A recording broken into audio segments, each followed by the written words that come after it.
people who have a good amount of knowledge on the subject of discussion today. In this regard, I'm pleased to have our advisory board member, Dr.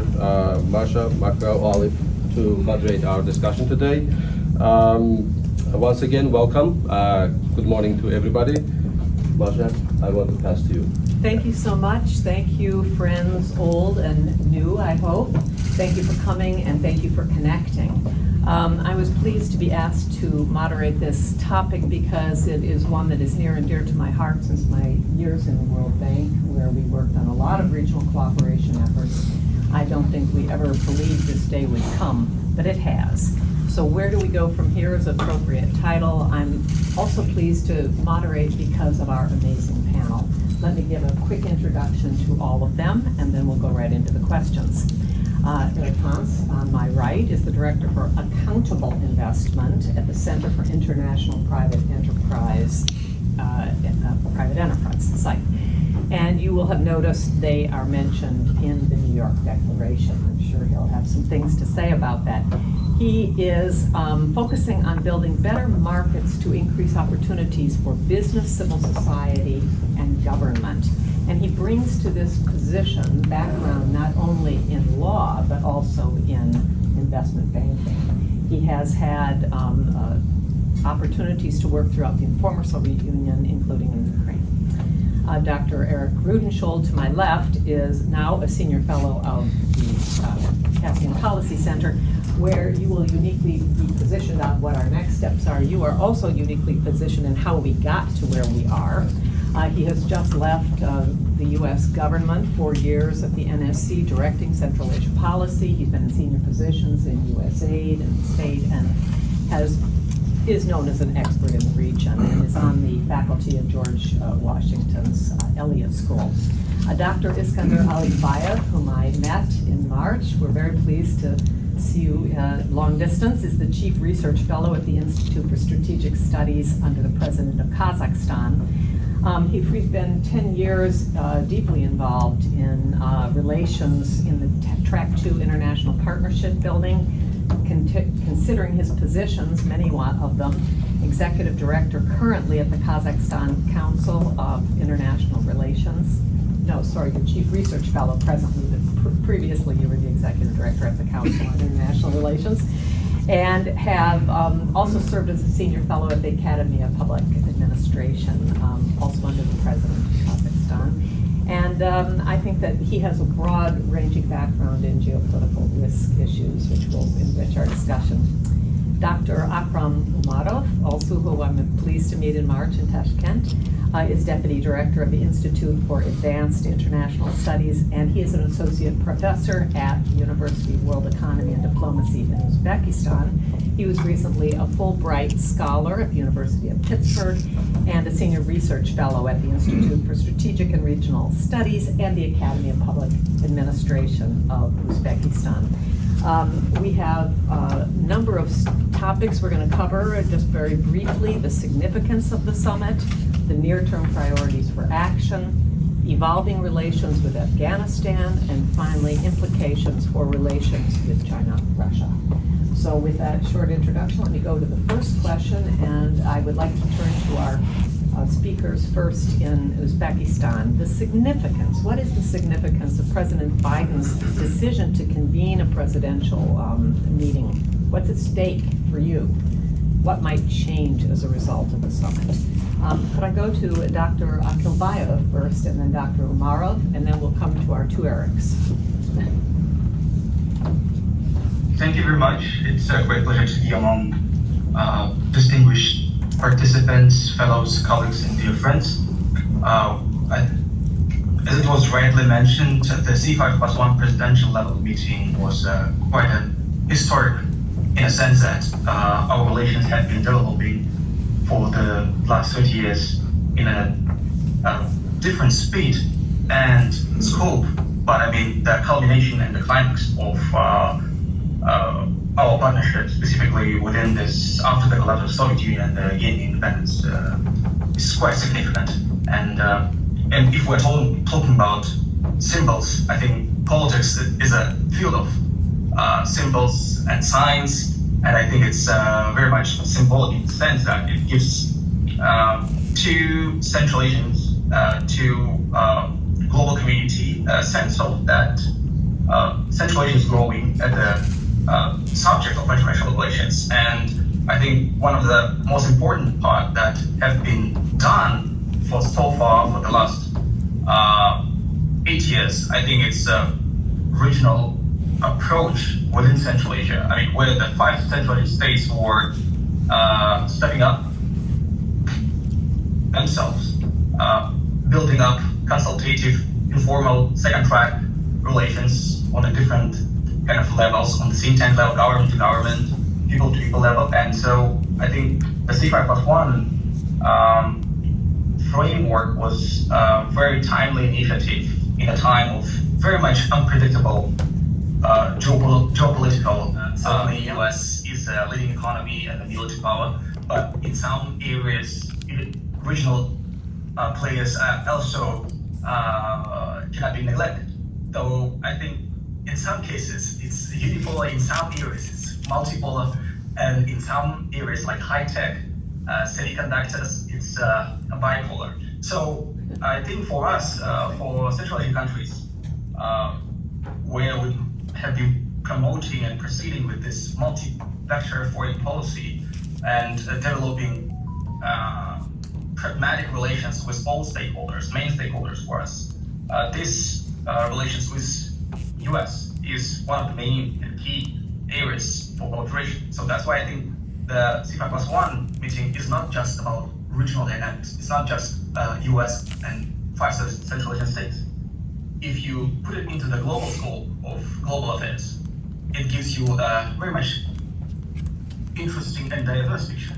So I think this is a very good opportunity for us to improve our economy, to diversify our economy through the Milk Corridor, to improve our relations through the new areas like high-tech, transfer of technology, building up a new kind of ecosystem for economic development, not just about energy, but also bring intellectual property actually to the scene where this knowledge-based economy can be one of the areas where US and Central Asian countries can actually focus on. Thank you. Thank you very much. I liked your comment about mixed realities, but also there at the end about working on the knowledge economy, which is definitely a future direction. Excellent, thank you. Dr. Umarov, please, your thoughts. Thanks a lot. I'm also very delighted to be part of this distinguished panel. I agree with the previous comments that this event was truly important and very timely. But I have a kind of a slightly another angle to the reasons why it happened. I think this is also because region itself is feeling more regional identity now, regional connectivity and regional cooperation enhanced to the extent that we can talk together with outside players as well, not just discussing issues between each other, but also have more coordinated position on many issues and discuss these things with external powers or powers which are present in the region. The United States is one of them. Of course, there is a lot of symbolism in the event that it's kind of first this kind of summit which happened on the sidelines. But I think it's truly important not to be just limited with the summit itself, that the most work will start immediately after that. So it's the value of summit will be evaluated based on the specific outputs and result of the discussions. And I think it's truly important to demonstrate that all these discussions really brought, really are bringing important changes and development in the region. And the aim of the region, I think, is predominantly incorporated with the United States, but with other powers as well, and not to be a part of some potential great game things, but more as thinking about its own development, improving its connectivity. And also, I would like also to bring the idea that it's a very widespread thinking saying that Central Asian connectivity is limited and is now it's time to find ways to see routes.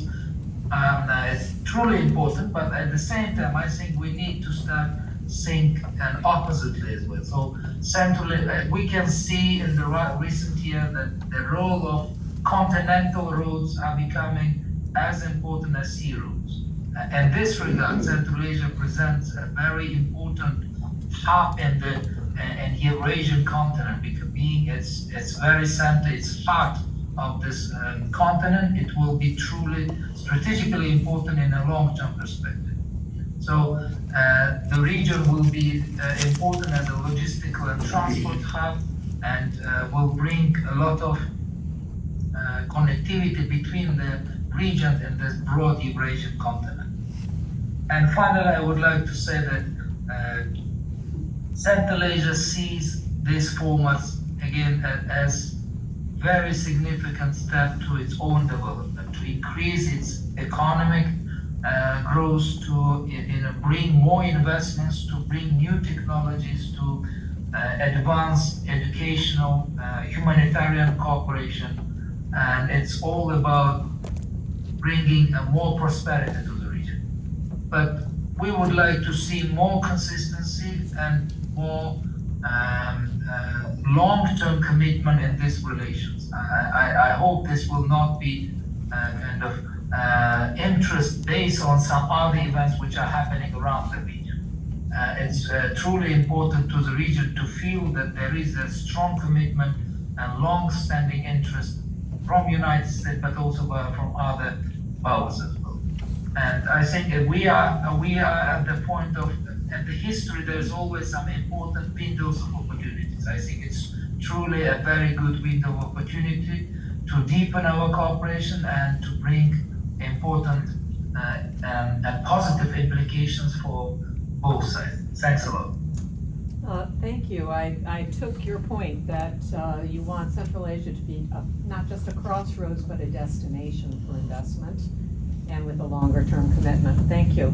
So how did we get to this summit? I have to say, for those who don't work in the US government, pulling off an event like this is highly fraught, and often you don't even know until the day it's going to happen that it will happen, let alone come out with the kind of detailed rich agenda that we got. So kudos to the Central Asia and American side that worked on this agenda. And Eric, can you share with us, Dr. Rudenshiold, a little bit of how we got here and what you think the stakes are? Well, I think this has been a long time coming. The United States was the first country in many cases to recognize the independence of the Central Asian states. There's been a long process of engagement between the United States and the region that has built over time.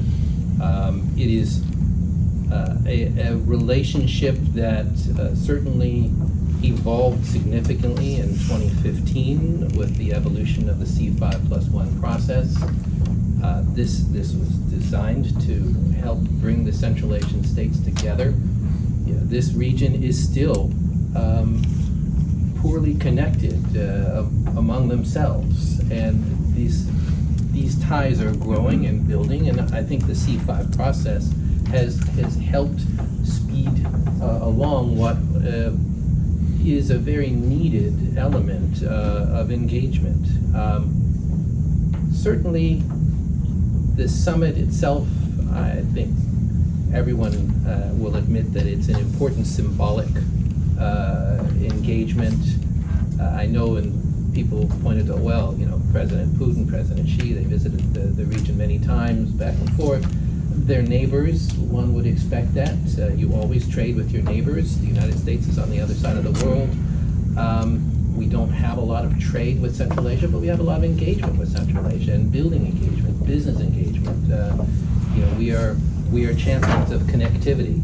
And I think that's what we see in this C5+1 process is a very strong effort and commitment from the United States to try and help this region work amongst themselves, but also to connect them beyond the region. We in the early 2000s, we did assistance work that helped build business connectivity between Central Asia, reaching north, east, south, and west. We built upon that over time.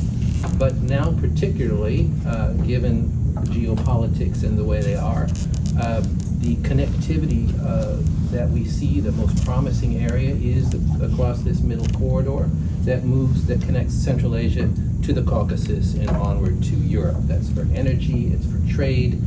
It opens the doors for Central Asia to reach geopolitical markets, and frankly, to reach those markets on their own terms.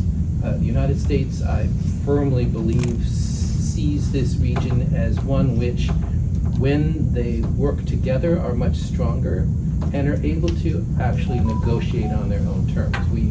I think there's a strong belief in U.S. policy that this region needs to be resilient and capable of more self-sufficiency. And that comes through cooperation and working together to develop that potential. So I think that's what you see a lot in the summit statements, in the engagements that have built up to this. There's a lot of C5+1 activity that's been taking place between the United States and the region over years. Working groups, expert groups. It's not all in the public domain per se, but there's a lot of back and forth, which is designed to help this region stand on its own feet, which it's time. I think if Central Asia is able to rise to this, we can see this region be capable of trading north, trading east, trading south, trading west. It becomes a trading hub. And that really is a remarkable transition from, say, 30 some odd years ago, when there was some global interest in the region, but it was just simply a great unknown. And I heard one diplomat once describe it as a flyover zone. It's like, well, there's nothing there for me, so I'll go onward. Now it's a destination. And I think this ability to elevate this region and to connect it in a way it's been a long time coming, but its moment is here. Thank you very much, and that builds very well on the comment by Dr. Umarov that the region first had to see itself as a region, and then Dr. Akylbayev, who said that it was a member of the global community. So you pointed to something that I think is really important, that it isn't just about the region and trade within the region, but trade with the global market. Okay, thank you, and no better expert to talk about trade and business investment than Dr. Hontz. I'm not the doctor. I'm not the doctor. Well, I'll There's make no you a doctor. doctor. You've just been You made me a appointed. doctor. I'm I'm the just only giving you a diploma. The only non-doctor on the panel. I feel a little underqualified here to speak. I'm sorry. So to Practical side. the practical. Okay. Well, a doctor in life. So any attention is good attention for the region, and with all of the negative news in the world about war and conflict. To see the C5+1 sideline event in New York State was a breath of positivity to the world, and I think that Central Asian states were able to stand with President Biden and show that they can cooperate together, that there's political momentum here, and that positivity really shone out. And I think that from the American perspective, I saw it on network television. And you don't often see Central Asia on network television in the evening and in the morning shows. So it was a great opportunity for Central Asia to show itself to an American audience that there is positivity, there is momentum in the region towards greater integration and towards development. I think that the last Central Asia policy from the U.S. side came out 2018, 2019. Is that right? Yeah. And so I think that the Washington or the New York statement coming out is a kind of movement in a new policy direction. I don't think there's any formal policy from the Department of State that's come out yet, but I think that we see indications and nuances being drawn throughout this. At any format where we're moving beyond security interests to a more well-rounded relationship with Central Asia, I think is a positive both for the United States and for the region itself. where we're not just talking about security, not talking, anti-terrorism operations, anti-narcotic operations. We're talking more about investment, opportunity, innovation. That moves the relationship in a much more positive direction. As has been stated here, there is a lot of distance between the United States and Central Asia. And I think that there's probably 3 ways where OECD nations might provide Central Asia with tools and methods to protect their sovereignty and territorial integrity throughout this process. The first are efforts to develop a more integrated market within the Central Asian region. So the idea of stronger together. So as the Central Asian states invest in hard infrastructure and soft infrastructure, the more that they can work together to create a cohesive economic bloc, the more free they're going to be in their foreign policy objectives and in their either economic security and economic interests. The second is government-to-government assistance to deploy economic security tools, things like investment screening, outbound, inbound investment, understanding where your vulnerabilities are. We are in a new world where nations are using economic policy to influence and in some cases undermine sovereignty. And so if you are completely reliant on one nation or another for a specific aspect of your supply chain, that puts your security interests at risk. So I think that given the 2 large neighbors in the region, that it's wise to engage in a bit of economic security within Central Asia. Thirdly, is investment both in private and public infrastructure, both hard and soft infrastructure. So these tools are still being developed and refined in Europe and the United States and in Japan with its economic security law. And this is an opportunity for states to learn together and private sectors to learn together to exist in this different world. In terms of hard infrastructure investment, we're moving from a business perspective where we have lean manufacturing, just-in-time manufacturing, where a company is penalized for having large inventories and maybe a diverse set of suppliers, to a just-in-case world where businesses need to have multiple sources for all inputs into their processes, where businesses need to have multiple routes, physical routes to market, and that world presents more opportunities for projects along the middle corridor and projects that need more diversity when engaging and diversifying the supply chains. And investment in the hard infrastructure, which has been covered here and covered extensively in the middle corridor projects, there's going to be a variety of sources. The region is not poor by itself. I mean, Kazakhstan is a rich nation. Uzbekistan is rushing to meet them with its economic growth. And there are assets within the region to invest, but you have partners like EBRD, you have Russian investments coming in, you have Chinese investments coming in. It's not going to be any single source for the infrastructure that gets built out in the region. That's okay, as long as we look at those economic security tools and make sure that each state in the region is comfortable with those investments. On the soft infrastructure, this is really where I think that OECD nations have a lot to offer. This is the C5+1 forum, something that at the Center for International Private Enterprise we're happy to sponsor and support, where we have an analog to the political format of C5+1, but a business format.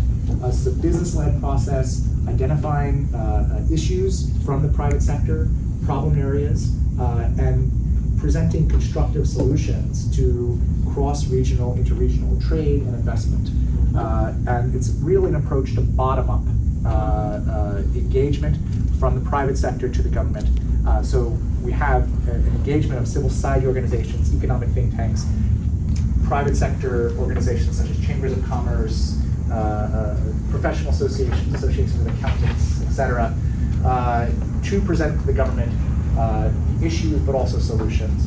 And really a creation of an association culture which diversifies the inputs into the government. So it's not always a top-down solution, which can lead to sometimes some unintended consequences, but more of a bottom-up approach.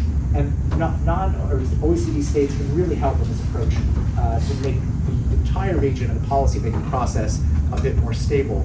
And then I'll throw in one last issue, is that other states are out there engaging as well. And Turkey, has engaged this organization of Turkic states, which is across the Turkish-speaking region. And I think that these initiatives are all adding to the potential of cross-regional, cross-cultural engagement and investment into the soft power, soft infrastructure assets. Excellent. Well, you've given me a good segue to the next question, which is about the near-term priorities, because you've outlined quite an agenda.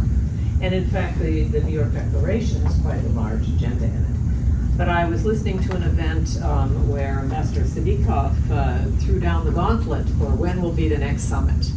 And that raises a question of what are you trying to aim to achieve for that next summit? Because as we heard from Dr. Umarov, now people are going to be looking for results. It's going to matter what's going to come next. So since I've just used your quote, let me start with you, Dr. Umarov. What do you think the summit, from that large agenda, where should we be focusing for some concrete outcomes that are achievable in a few years?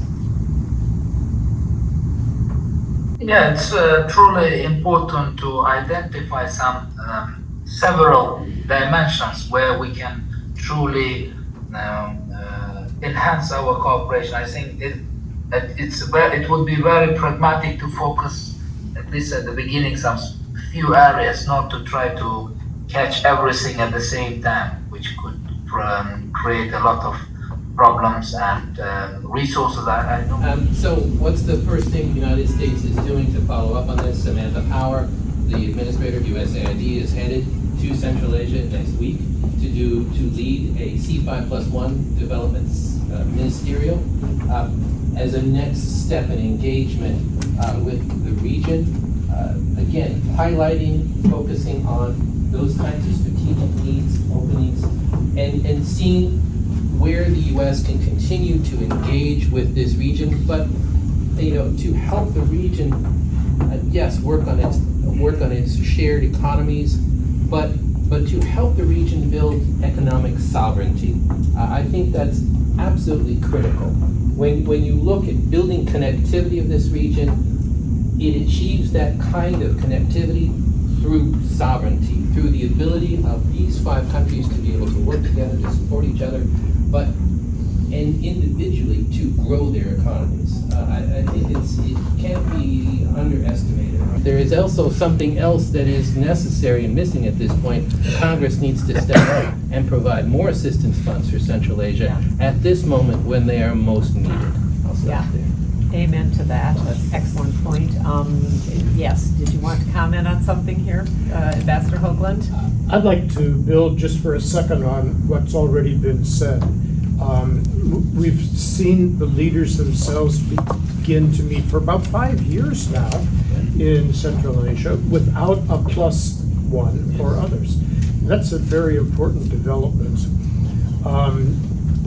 What we saw at about the same time that President Joe Biden was meeting with the leaders in New York, within a couple-week period, the leaders themselves once again met in Dushanbe for another meeting. What was highly significant about that particular meeting in Dushanbe was that they invited the leader of Azerbaijan. They're looking across the Caspian now.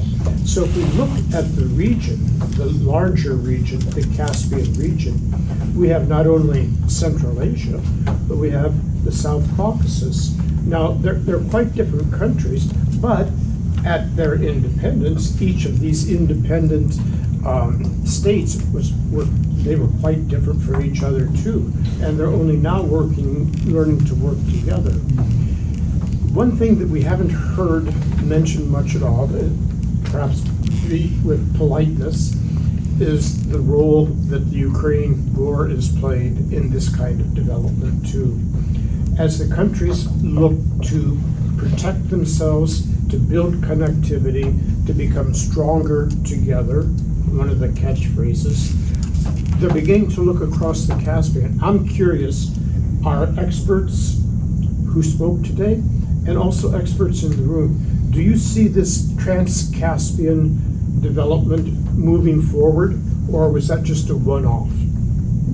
How do you see it? Well, if you don't mind, I will let the audience take that exciting question up after we hear from Eric Hontz on the same question.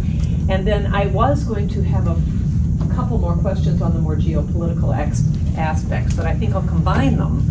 So we will enable our speakers to answer your question, Ambassador Hoagland, in that third basket of questions. Then we'll turn to the audience. Good. Okay, so. Yeah, so I'll be quick, because I know there's lots of other talent and expertise in the room. And so just to reiterate the stronger together tagline, I do think that Ukraine has had an impact in thinking strategically. Before the meeting in Dushanbe, the C5 leaders also stopped in Berlin to meet with Chancellor Scholz. Yes. And so they're traveling together as a political unit. Where I would like to see the relationship go is concentration. The WTO is great. The international standards are wonderful, but let's start with what's completely within our control within Central Asia, and have trusted trader programs, have a common electricity market, have a common gas market, so we don't have gas shortages in a gas-rich region. And so these are elements that the C5 leaders can take on themselves, right? So we don't need to depend on anybody outside of the region. It's fully within the power of the people and the political leadership and the economic leadership in the region to tackle these issues. What I'm looking for is moving also in a mentality from the political side, particularly from a zero-sum mentality to a positive-sum mentality, right? And that's where, every Uzbek Invest, Kazakh Invest, every one of those investment agencies is looking abroad for the big, shiny project, the big billion-dollar factory, right? The Tesla. That's great, but what we have to realize is that if we have a common market within the C5 region, and you have an investment into Dushanbe, that is a positive spillover effect on every other market in the region. You've got local sales teams, you've got local marketing teams, you've got local accounting teams, and we need to shift a little bit of the political leadership, because I think the business leadership is already there, but the political leadership to think that as we integrate economically within the C5 region, every investment into the region has positive effects for my economy. I want to take that point exactly. You may not know this hasn't gone public, but the World Bank is now going to take to its board, probably in March, a project for a regional electricity market. And this has been agreed in a very high-level meeting. It's going to be a game changer, because it not only takes that point that you said, it's within their power to have a modern electricity market that will operate using the green energy resources of hydro and other renewables within the energy mix. And it will increase these efficiencies you've talked about. So I think just for building a basis for business, this is a very positive sign of the region working together. Let me pick up from the point that we just heard from our chairman of the board, Ambassador Hoagland. I had wanted to put to all of our speakers the geopolitical context, starting with Afghanistan, because we know that it's not just a security issue, but it's a transit issue. And it's also a water security issue because of the Kush-Tepe Canal and the potential diversion of waters from Afghanistan into the downstream countries from the Amu Darya. So that's a set of issues but Afghanistan is also a easier way to move south, right? And to bigger markets in South Asia. So there's the Afghan dilemma, I would put it, because of working with a government that no state in the world has recognized. And yet there are still even existential issues for there to be a better dialogue with Afghanistan. Likewise, we have China and Russia, where the big summit now, the Belt and Road Initiative is finishing up perhaps now with 150 countries, all about the Western countries. And they are the key neighbors of the region. So how do we see, and then we'll make it even more juicy and add Ukraine into it, right? With this complexity, these mixed realities, as we heard from our colleague, how do you see navigating for the good results you're all talking about? What would be the ramifications for the relations with Central Asia and their two big neighbors and the United States? Who wants to start with out of our 4 speakers, and then we'll go to the room? Okay. Turn me please. loose. Turn you loose. So, yes, Afghanistan is a security concern. It also has a possibility for increased trade and routes to the south. These are absolutely important areas of potential engagement. I think, as you rightly note, the international community has challenges in terms of actually dealing with the current government in Afghanistan. The United States remains the largest international donor to Afghanistan for relief, but there is certainly, governments are hampered by restrictions on basically diplomatic engagement with the country. That said, it's countries of Central Asia, the neighbors of Afghanistan, are looking to find ways to cooperate as they can, and I think that is only natural. Picking up on Russia and China, the neighbors of Central Asia, you always do business with your neighbors. Of course you're going to trade with Russia and China. You have to. You trade with your neighbors. That's normal. The issue, and going back to economic sovereignty, is for Central Asia to be able to trade with Russia, China, and the rest of the world on their own terms, not terms dictated to them. And that's what economic sovereignty, that's what's so important about that concept.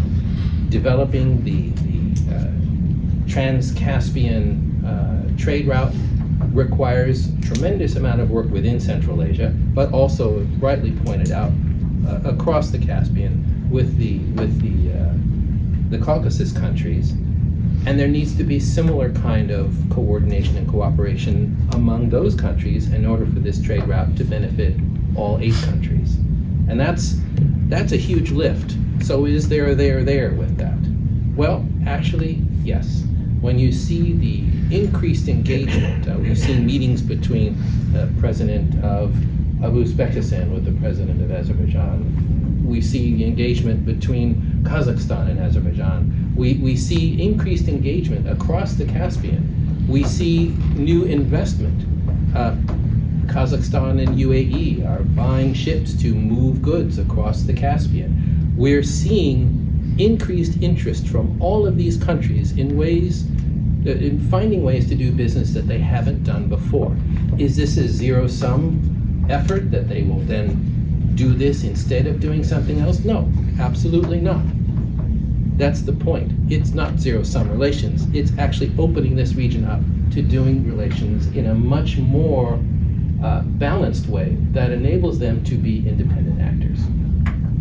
Very well said.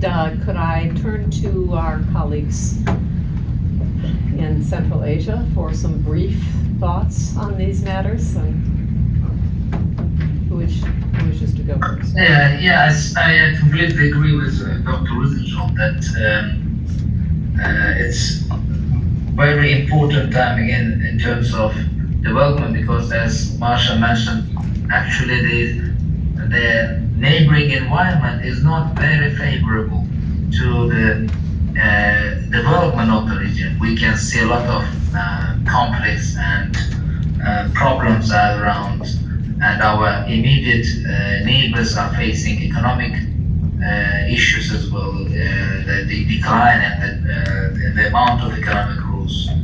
Afghanistan and our neighbor, but what is clear that we cannot change our geography. So geography always matters, and you should deal with the geography which you have. You cannot. We may want to be somewhere in the middle of Europe, but the reality is different. So you need to work with the reality.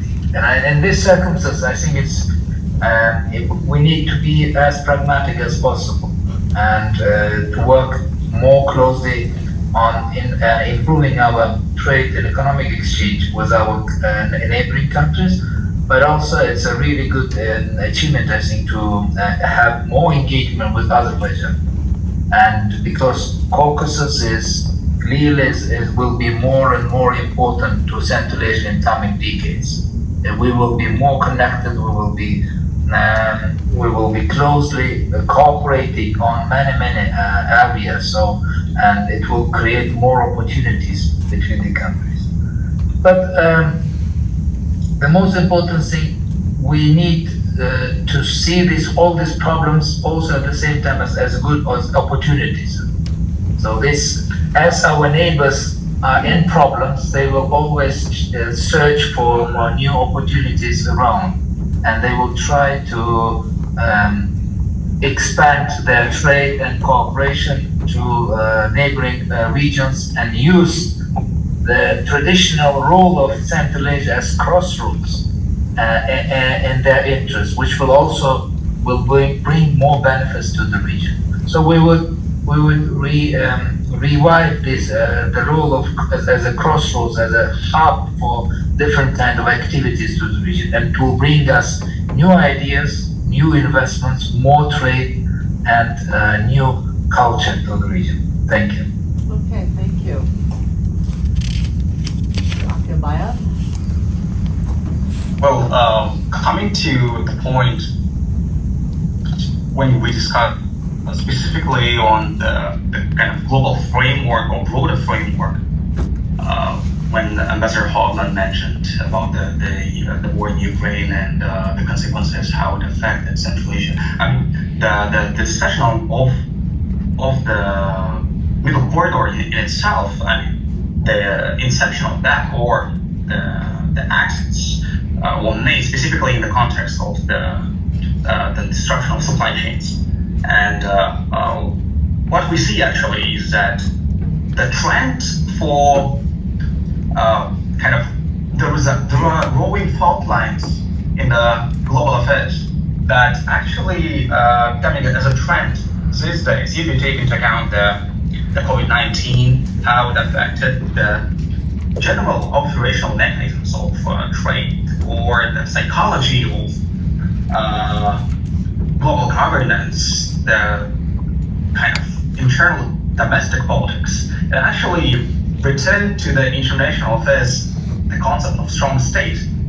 In a time of crisis, the state actually takes the step forward and is the kind of the mark, the indicator for protection of the well-being of the citizens. So this actual process at some point affect the process of globalization and connecting to the militarization of the international affairs. What we see in the Ukraine, and then there is a liberation of Nagorno-Karabakh, and then we have the situation of from Israel and Hamas that is actually building up very kind of important, maybe understanding of the context that we as a Central Asia, where I think it's one of the unique regions where we are not uniting against something, but for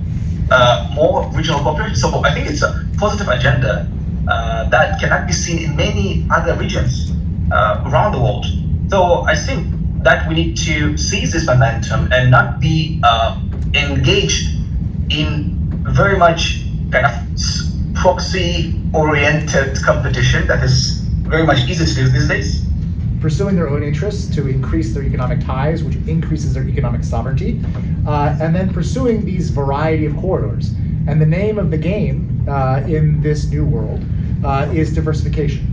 And the more routes that Central Asia, as landlocked states have to market, the better. So this is all to the benefit of the region and pursuing that positive agenda. If we take three examples of where this is to my mind, a bit, in regression, right? We have the presence of the Eurasian Economic Union, which is a blatantly political project run by the Russians. And it's not beneficial to anyone in the region. You look at the math, you look at the studies, it's a Russian-dominated body that really doesn't offer benefits to many other states that are in this union. And with the stagnation of the Russian economy, the Russians' invasion of Ukraine, if I were in that union, I would be taking a second look about what benefits does this get to our state, and what limitations does it put upon us being part of this union. 80% of Kazakh oil goes via Russia, and so if Kazakhstan were to pursue its independent foreign policy course that perhaps the Russian Federation would not like, those pipelines can be shut off rather quickly, and that is a lucrative route for Kazakh oil to take, so we need diversification there. And then Turkmen gas is going to China at an extreme discount, and this undersells the potential and the revenue of Turkmenistan and the opportunities that it would afford its population. So Turkmenistan needs to pursue again a more multi-vector policy as related to as similar to Kazakhstan and Uzbekistan, where their gas is routed not only towards China but also towards Europe. It will offer them a better deal and offer the region more opportunity. Offer attractive terms, right? So why would Tajikistan want to be involved in the C5? What are the carrots there for them? For Turkmens, if I were sitting in Ashgabat and advising the president, I'd say, look, here's an opportunity to do TransCaspian pipelines. Here's an opportunity to increase government revenue and reinvest in our country and population. So we have to make sure that the carrots and the incentives are there to create the political will.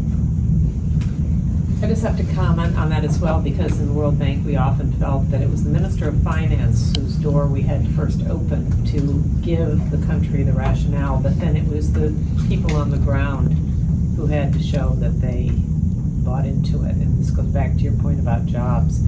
So very good answers to the questions. I'm going to let you wrap up with, starting with this domestic politic issue, if you don't mind, and then going to wherever.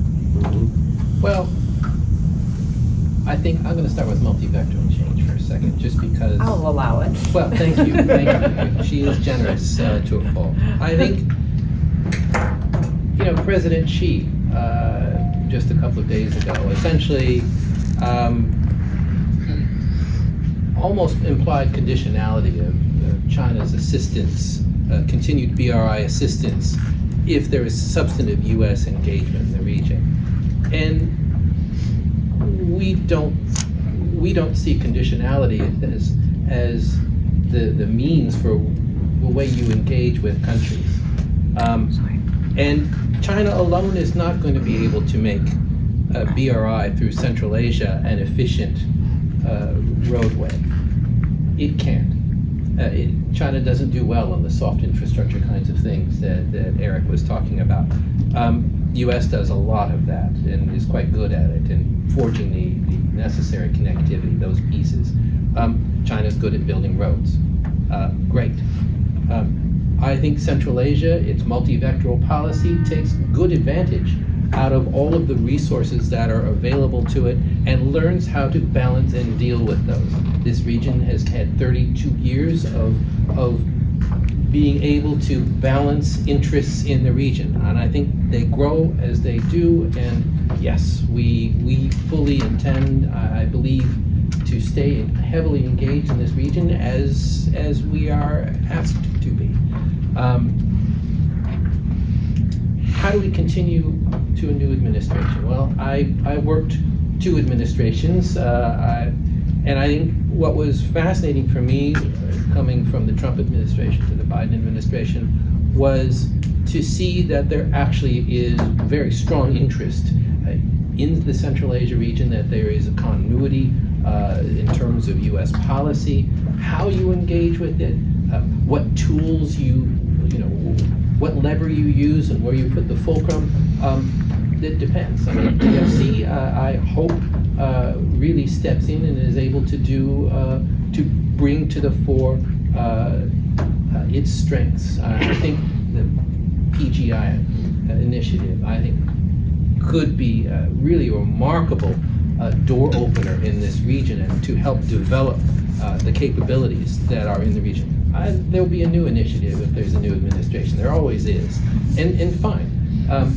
But I think the important part is the continued focus on the region and the recognition that this is a place that is blooming and it has come of age. And it's time that this crossroads is reestablished.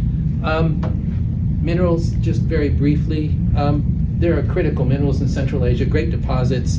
There are opportunities for the countries of this region to basically mine their wealth. The challenge, of course, is shipping these minerals. If they're unprocessed, they're expensive to move. Are they cost efficient outside of the region? Perhaps not. And so I would hope that international business, and I know there is some movement in this regard at this point, can work on processing these minerals in the region, which then makes actually the end result much more competitive in the global market, which obviously is what the region wants to see happen. The issue of political will, I think Akram said it beautifully, that C5 is working quite well. And if somebody doesn't particularly want to attend an event and the others are saying, no, we need you here, I think that speaks volumes for how important C5 is for these 5 countries to be able to continue to work together. Look at the roadshow these presidents have been doing for C5+1+1+1+1 engagements. They are going around the world and saying, look at us, we're here. I think that's fabulous at this point in time. And so, another meeting, another time, really another flight, more jet lag, and yet these 5 presidents are out there. We have never seen anything like that coming from this region. It's time. I want to see the Caucasus president doing the same. Jackson Vanik, what happens? Are they, can they continue to do business with us given Jackson Vanik? Yeah, but it's an outdated, misused piece of legislation that needs to be gotten rid of. We need to update, and that's a recognition on our side that, come on, move that on. And I just think, when the countries themselves see this as a problem, we should have that discussion with them. That's what Congress needs to be able to do.